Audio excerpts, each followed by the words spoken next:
From pilot to firewoman, Laurencia Smith adds another adventure to her profession resume this week. Let's take a look.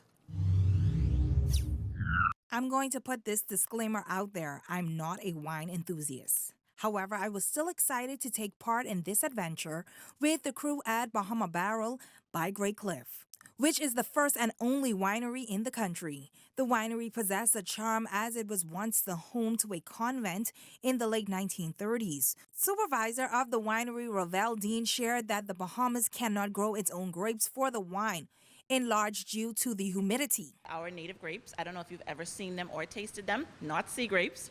Our native grapes, which are very tiny and they're very sour. And the reason why they are so sour is because of the constant humidity.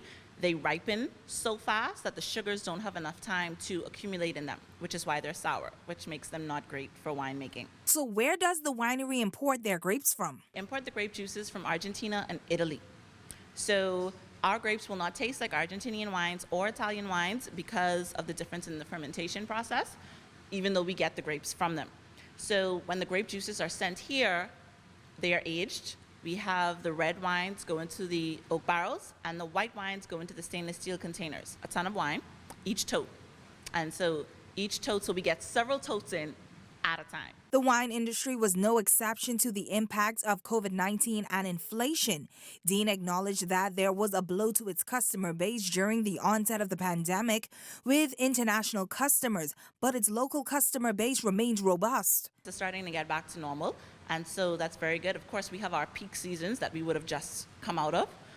So April, July, August, they were exceptionally busy. And so we're very grateful for that. Bahama Barrel is open daily with the exception of Christmas Day, where persons can come in and take part in their own winemaking experience, either for birthdays, anniversaries, or just to have fun with their friends. I could not go to the winery without making my own wine. Can you guess what I named it? Adventurous News Lady.